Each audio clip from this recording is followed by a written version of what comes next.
Sophie se réveilla en sursaut, le cœur battant, quand la porte d'entrée claqua violemment.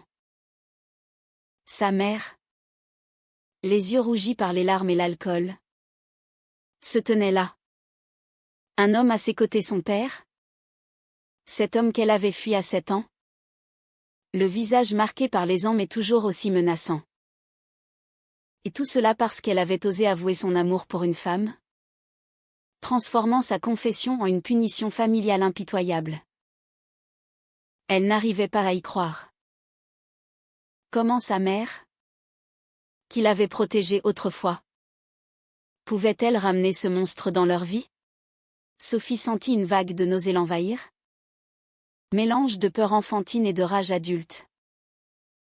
Assise sur son lit, dans l'appartement modeste du quartier de Belleville à Paris, Sophie fixait le plafond craquelé. C'était il y a 24 heures que tout avait basculé. Elle avait enfin trouvé le courage de dire la vérité à sa mère, après des mois de tourments intérieurs. Maman, je suis lesbienne. J'aime Marie. Les mots étaient sortis. Libérateurs. Mais le regard de sa mère s'était durci instantanément. Pas de cris. Pas de pleurs immédiats. Juste un silence glacial. Suivi d'un « Tu vas me détruire la famille avec tes bêtises ». Sophie avait grandi dans une famille catholique conservatrice, où les traditions pesaient plus lourd que les sentiments personnels. Son père, un ouvrier d'usine alcoolique, avait été violent dès son plus jeune âge. À 7 ans, après une énième crise où il l'avait frappée pour un verre renversé, sa mère avait fui avec elle vers Paris, laissant derrière elle une vie de misère en province. Elles avaient reconstruit tout, un petit appartement, un travail pour sa mère comme caissière, et Sophie avait excellé à l'école, devenant professeure de littérature au lycée. Mais les cicatrices restaient. Sophie avait toujours su qu'elle était différente. À l'adolescence, ses amitiés avec les filles prenaient une tournure plus intense, plus troublante. Elle refoulait cela, craignant le jugement. La société française, malgré ses avancées, gardait des poches de conservatisme, surtout dans les familles comme la sienne. Le mariage pour tous était loi, mais pas dans tous les cœurs. Puis vint Marie. Elle s'était rencontrée à l'université, lors d'un séminaire sur la littérature queer. Marie, avec ses cheveux courts et son assurance, avait capté son regard dès le premier jour. Elle était avocate, défendant les droits des minorités, et vivait ouvertement sa sexualité. Leur relation avait commencé par des cafés interminables, des débats passionnés, puis des baisers volés dans les rues de Montmartre. Pour la première fois, Sophie se sentait vivante, aimée pour qui elle était vraiment. Mais avouer cela à sa mère? C'était comme rouvrir une plaie. Et maintenant? Cet homme était de retour. Sa mère l'avait contacté en secret, pensant que le père de famille pourrait remettre de l'ordre. Sophie entendait leur voix dans le salon, des murmures complices, comme si les années de violence n'avaient jamais existé. Le lendemain matin, Sophie se leva tôt, évitant le regard de sa mère. Elle prépara son café, les mains tremblantes. « Pourquoi l'as-tu ramené ?» demanda-t-elle enfin, la voix brisée. Sa mère, assise à la table de la cuisine, leva les yeux. « Parce que tu as besoin d'une figure paternelle pour te guider. Tes choix, ils sont contre nature. Ton père va t'aider à voir clair. » Sophie sentit la colère monter. Aider? Il m'a battue. Et toi? Tu l'as laissé faire pendant des années avant de partir. Les choses changent. Sophie. Il a promis de s'amender. Et pour toi? C'est une phase. Tu es confuse. Ce fut le début d'un tourbillon. Sophie quitta l'appartement en claquant la porte, se réfugiant chez Marie. Celle-ci l'accueillit les bras ouverts. Dans son loft du Marais, un quartier vibrant de vie LGBTQ+. Raconte-moi tout, dit Marie en la serrant contre elle. Sophie pleura, expliquant le retour inattendu de son père. Marie, avec son tempérament de battante, proposa immédiatement d'aller confronter la mère. On ne peut pas laisser ça passer.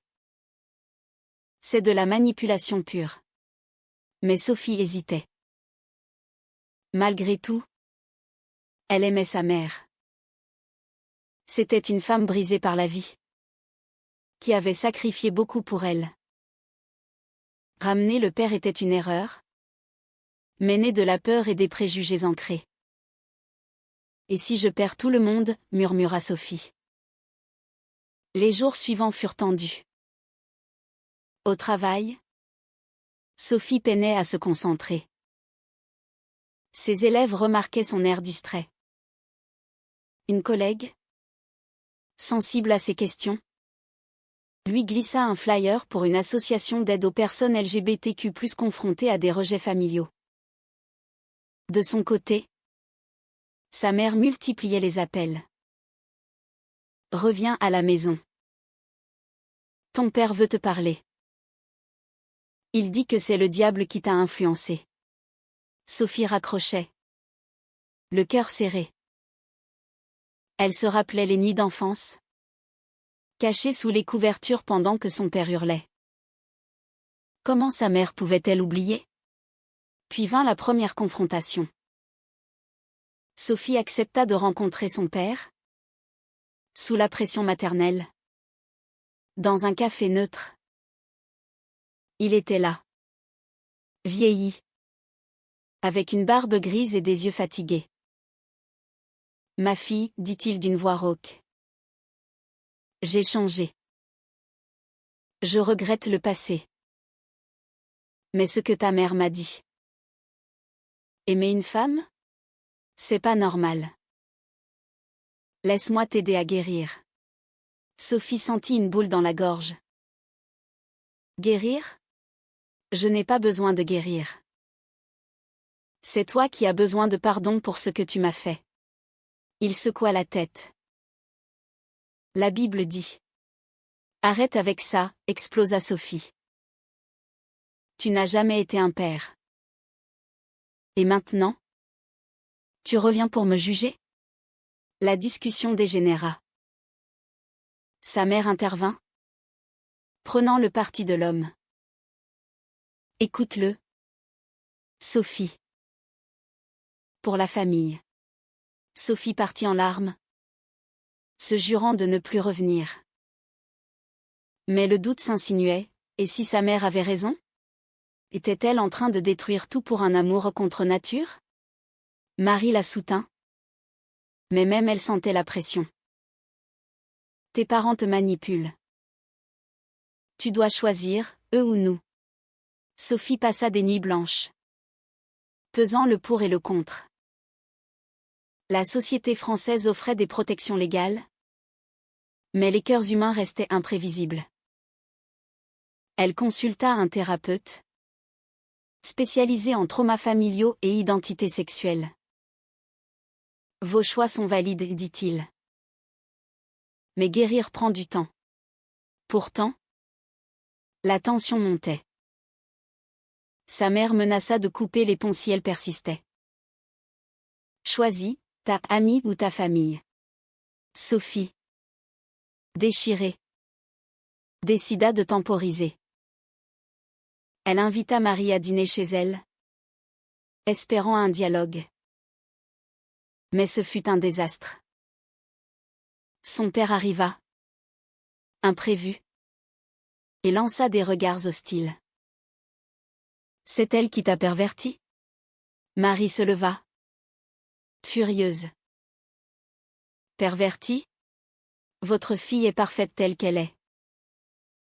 C'est vous qui êtes toxique. La soirée se termina en cris. Sophie. Au milieu. Vit sa vie s'effondrer. Elle avait échappé à la violence physique enfant. Mais maintenant, c'était une violence émotionnelle qui la rongeait. Les semaines suivantes furent un tourbillon de conflits intérieurs pour Sophie. Chaque matin, elle se réveillait avec une anxiété croissante, se demandant si elle avait fait le bon choix en s'ouvrant à sa famille.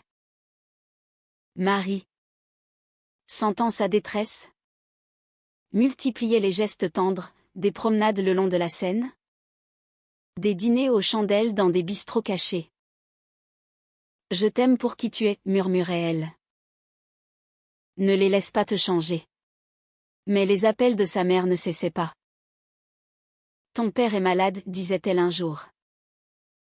Il a besoin de toi. C'était un mensonge évident. Une manipulation pour la ramener. Sophie savait que son père avait des problèmes de santé dus à l'alcool. Mais cela ne justifiait pas son retour toxique. Au travail, les choses se compliquaient.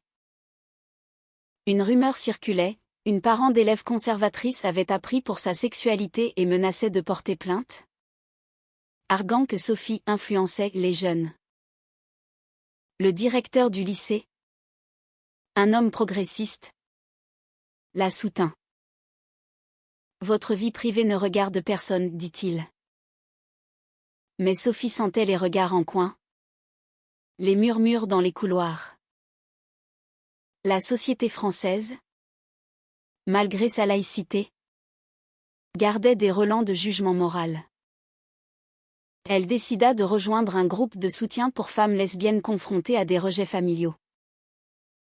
Dans une salle communautaire du quartier latin, elle rencontra d'autres femmes, une avocate comme Marie, une artiste, une infirmière. Elles partageaient leurs histoires de coming out douloureux, de familles déchirées. Ma mère m'a renié, confia l'une. Mais j'ai trouvé une nouvelle famille ici. Cela donna du courage à Sophie. Elle confronta à nouveau sa mère. Seule cette fois. Dans leur appartement. Pourquoi me fais-tu ça? J'ai fui papa avec toi. Et maintenant? Tu le ramènes pour me punir? Sa mère s'effondra en larmes. Je t'aime. Sophie. Mais ce que tu fais, c'est contre tout ce qu'on m'a appris. Ton père. Il est le seul homme qui m'ait aimé. Malgré tout. Je pensais qu'il pourrait nous unir à nouveau. Unir? Il nous a détruites, rétorqua Sophie. Et mon amour pour Marie est réel. Pas une phase. La conversation révéla les failles de sa mère, une femme élevée dans la tradition. Veuve de cœur après la fuite. Solitaire. Ramener le père était un acte désespéré pour retrouver une structure familiale, même illusoire. Mais le père n'était pas prêt à changer. Il appela Sophie directement. Sa voix rauque au téléphone. Reviens à la raison. Sinon, je dirai à tout le monde ce que tu es. La menace plana. Sophie, paniquée, en parla à Marie. Il pourrait me détruire socialement. Dans ma petite ville d'origine, les gens parlent encore. Marie, pragmatique, suggéra une ordonnance de protection. On va au tribunal. Il a un passé violent. Sophie hésita. Accuser son père légalement signifierait trahir sa mère définitivement. C'était un choix cornélien, protéger son amour ou préserver les liens familiaux. Même toxiques. La tension culmina lors d'une fête de famille improvisée. Sa mère invita des oncles et tantes, prétextant un anniversaire. Sophie y alla. Sans mari, espérant apaiser les esprits. Mais son père domina la soirée, lançant des pics voilés sur les modes modernes qui corrompent la jeunesse. Enfin, Sophie craqua. Devant tous, elle déclara : « Je suis lesbienne. J'aime une femme. Et si vous ne l'acceptez pas ? Tant pis. » Le silence fut assourdissant. Une tante hocha la tête en soutien, mais sa mère pleura, et son père quitta la pièce en rage. « Tu n'es plus ma fille. » Sophie rentra chez Marie. Épuisée mais libérée. « J'ai tout perdu, dit-elle. »« Non, répondit Marie.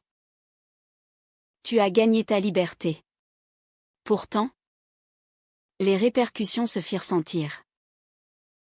Sa mère coupa les contacts, et Sophie apprit que son père influençait des amis communs pour la discréditer.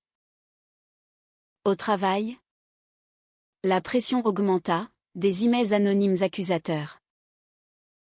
Sophie se tourna vers la thérapie plus intensément. Le thérapeute explora ses traumas, l'abus enfantin avait laissé une peur de l'abandon, expliquant pourquoi elle tolérait encore sa famille. Vous devez poser des limites, conseilla-t-il. Marie, de son côté, affrontait ses propres doutes. Sa famille à elle était ouverte, mais voir Sophie souffrir la faisait questionner leur relation. Et si c'est trop pour toi ? Peut-être que tu devrais reculer. Sophie refusa. Non. Tu es ma force. Elles décidèrent d'officialiser leur couple, une petite cérémonie symbolique avec des amis. C'était un acte de rébellion, mais aussi de guérison. Cependant, un soir, un appel anonyme, ton père est à l'hôpital. Crise cardiaque. Sophie, malgré tout, se précipita. À l'hôpital Cochin, elle trouva sa mère effondrée. Il a trop bu après votre dispute. Sophie sentit la culpabilité l'envahir. Était-ce sa faute ? Avait-elle poussé trop loin ? Son père, faible sur le lit, murmura : « Pardonne-moi, ma fille. J'ai eu tort. » Était-ce sincère ? Sophie doutait. Mais sa mère la supplia : « Donne-lui une chance. » Pour moi. Déchirée, Sophie accepta une trêve temporaire. Elle visita régulièrement, gardant Marie à distance. C'était un équilibre précaire, où chaque mot pouvait tout briser. La société autour ajoutait à la complexité. Des articles dans les journaux parlaient de familles déchirées par les coming out, de lois protégeant les droits mais pas les cœurs. Sophie se sentait comme un pion dans un débat plus large. Les mois passèrent, et la trêve fragile se transforma en champ de mine émotionnelle. Sophie naviguait entre son amour pour Marie et ses visites à l'hôpital, où son père jouait la carte de la rédemption. J'ai lu des livres sur ça, dit-il un jour, maladroitement. Peut-être que je peux accepter. Mais ses yeux trahissaient le doute. Sophie savait que c'était pour plaire à sa mère, pas par conviction.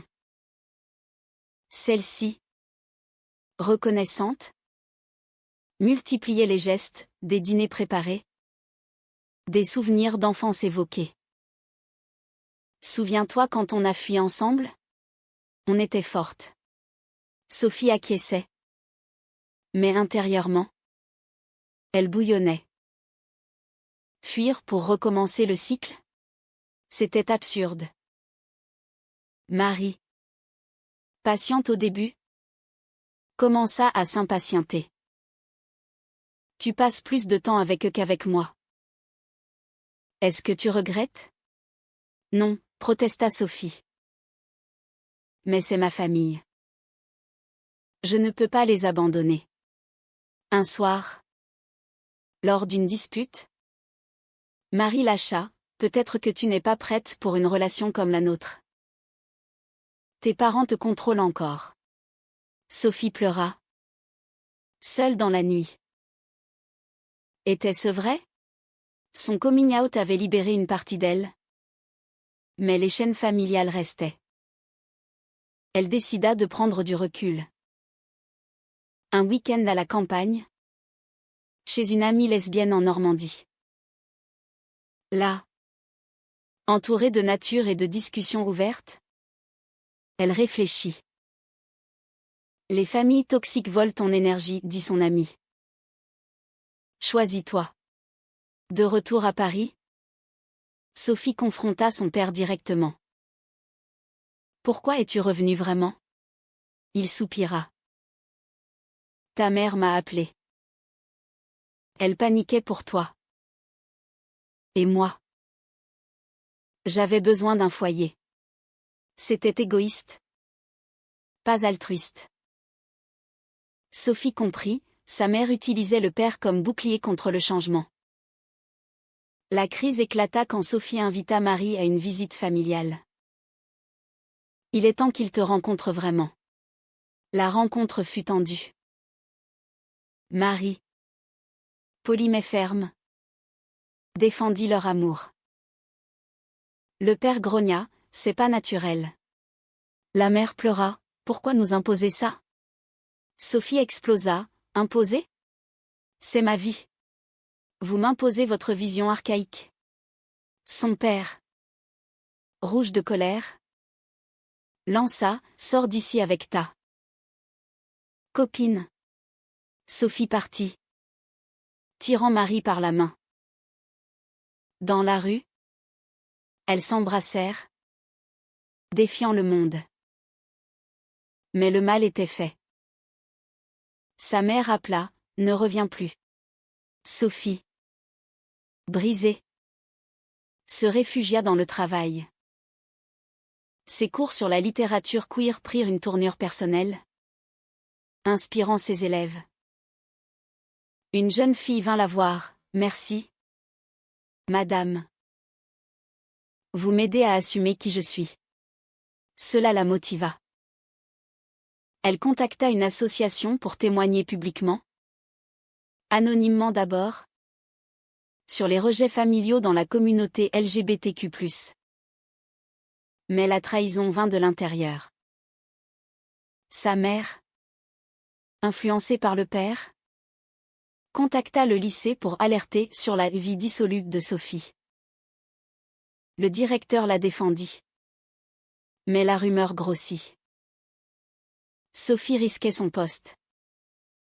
Marie, furieuse, proposa une contre-attaque, portant plainte pour harcèlement. Sophie accepta. Au tribunal, face à ses parents, elle témoigna des abus passés et présents. Leur retour m'a détruite émotionnellement.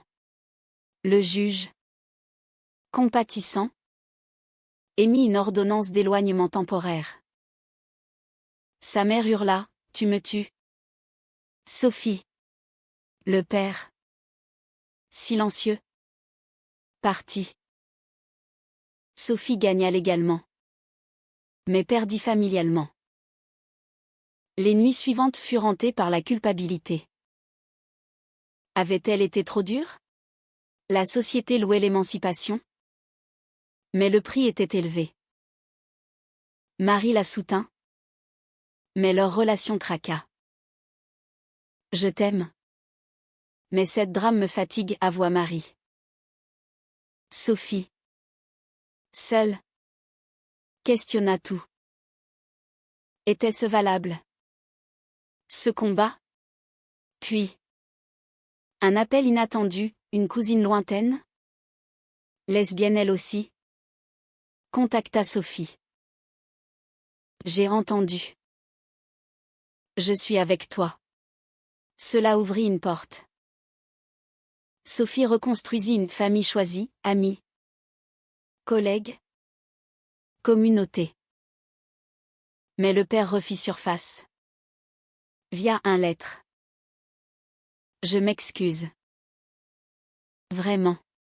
Sophie déchira la lettre. Trop tard. La tension sociale augmenta avec des débats nationaux sur les droits LGBTQ+. Sophie participa à une manif. Tenant une pancarte, « L'amour n'a pas de genre ». Là. Elle croisa sa mère. Par hasard. Venue avec des amies conservatrices. Leurs regards se croisèrent. Plein de regrets. Reviens, murmura sa mère. Pas comme ça, répondit Sophie. Le fossé grandissait. Mais Sophie grandissait aussi. Avec le temps, Sophie s'affermit dans sa nouvelle vie. Sans ses parents, elle respira enfin. Marie et elle traversèrent la crise, renforçant leurs liens par des thérapies de couple. On est plus fortes ensemble, dirent-elles. Au travail, après l'ordonnance, les rumeurs s'apaisèrent. Le directeur la promut même, reconnaissant son engagement éducatif. Mais les échos du passé persistaient. Sophie rêvait souvent de son enfance. Des coups. De la fuite. Elle écrivit un journal. Cathartique. Explorant ses conflits intérieurs, l'amour filial versus l'amour propre. Un jour. Une nouvelle choquante, son père avait replongé dans l'alcool. Et sa mère l'avait quitté à nouveau. Elle appela Sophie, « J'ai eu tort. Peux-tu me pardonner ?» Sophie. Prudente. Accepta un café. Pourquoi maintenant ? Je t'ai vue à la manif. Tu étais si forte. J'ai réalisé que je t'étouffais. C'était un début de réconciliation. Sans le père. Sa mère semblait plus ouverte. Elles parlèrent des heures. De l'éducation conservatrice. Des peurs sociétales. Je veux rencontrer Marie, dit enfin sa mère. La rencontre fut émouvante. Marie, sceptique, se laissa convaincre par les larmes sincères. Bienvenue, dit-elle. Mais les motins haussés persistaient. Sophie se demandait, pardonner ? Est-ce trahir soi-même ? La société encourageait la tolérance. Mais à quel prix ? Le père, isolé, tenta un dernier contact. Je suis en cure. Viens me voir. Sophie refusa. Trop de dommages. Sa mère respecta cela, choisissant sa fille cette fois. La vie reprit, week-end à Deauville. Projet de mariage. Sophie et Marie planifièrent une cérémonie civile, symbolique de leur victoire. Pourtant, des ombres planaient. Des amis conservateurs jugèrent, « Tu as brisé ta famille pour ça ?» Sophie répliqua, « Non. Ils m'ont brisé. J'ai reconstruit. » Un événement majeur, Sophie témoigna publiquement dans un podcast sur les traumas LGBTQ+. Son histoire toucha des milliers, générant débat sur les réseaux. Sa mère écouta, fière en secret. Tu changes le monde, dit-elle. Mais le père, apprenant, envoya une lettre haineuse. Tu me diffames. Sophie l'ignora. Mais la peur revint. Marie proposa, déménageons. Loin de tout. Sophie hésita. Paris était sa vie. Ses racines. Finalement, elles restèrent, affrontant la haute Trauvin lors du mariage. Sophie invita sa mère, qui vint seule. « Je t'aime » murmura-t-elle en la voyant en robe. Le père, informé, tenta de saboter un appel anonyme aux mères. Mais cela échoua. La cérémonie fut belle, entourée d'amis. Sophie prononça ses vœux, malgré les tempêtes. Notre amour perdure. Après, une réception joyeuse.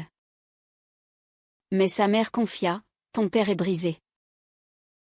Peut-être une dernière chance? Sophie secoua la tête. Non. C'est fini. C'était un choix définitif. Payé cher, perte d'innocence. Mais gain d'authenticité. Les mois suivants, Sophie écrivit un livre sur son parcours. Explorant les thèmes de rejet, résilience et amour queer en France. Il devint un succès modeste. Suscitant controverse, certains accusaient d'exagération. D'autres louaient le courage. Sa mère, lisant, évolua. J'avais tort sur beaucoup. Le père disparut. Peut-être pour le mieux. Sophie, enfin en paix, regardait l'avenir avec Marie. Les années consolidèrent la guérison de Sophie.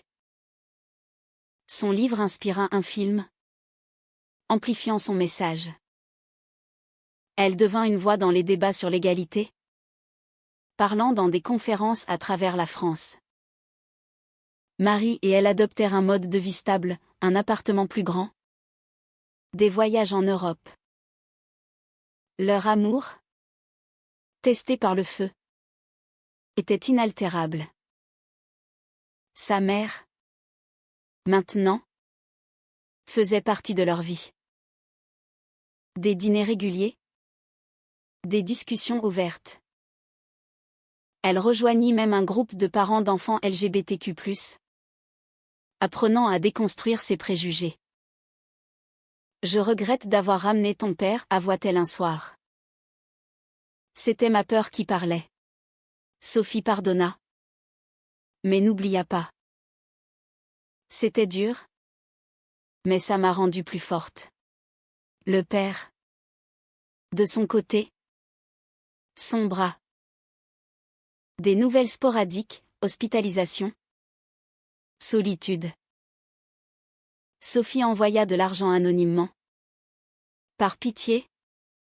Mais pas plus. La société évoluait, plus de visibilité queer, moins de tabous. Mais dans les coins conservateurs, les luttes persistaient. Sophie, enseignante, intégra ces thèmes dans ses cours, éduquant la nouvelle génération.